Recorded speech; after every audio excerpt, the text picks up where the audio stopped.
raya lebih baik dari yang kau impikan.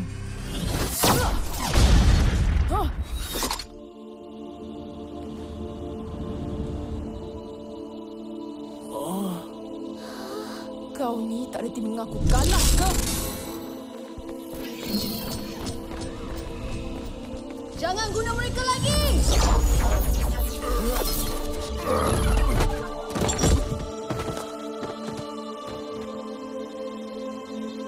Macam mana kau? Apa kau dah buat, Nikki?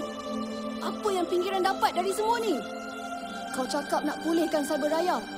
Kau cakap nak jaga orang kita.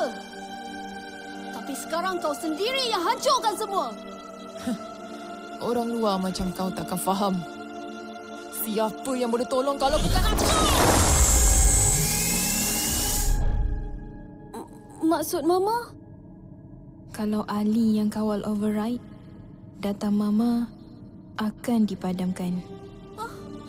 Tak nak. Ali tak nak. Ali...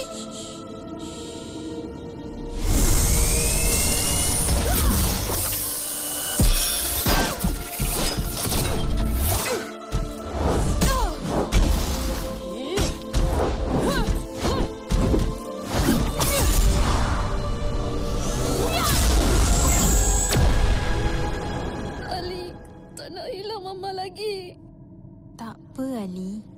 Mama akan sentiasa dengan Ali.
Cukup, Nikki.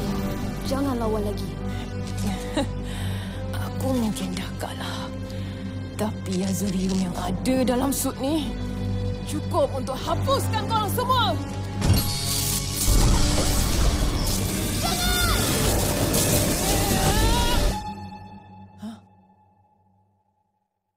Maafkan aku, Nikki.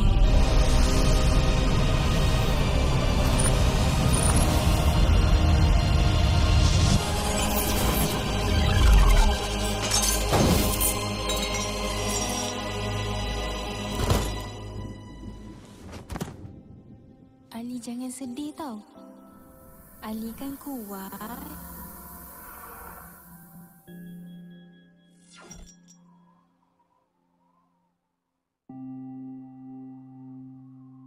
Tunggu apa lagi? Kau boleh balas dendam untuk Alia. Dia takkan nak semua tu. Buat apa aku nak sambung hidup kalau dah macam ni? Kau tak patut putus asa. Semua orang boleh berubah.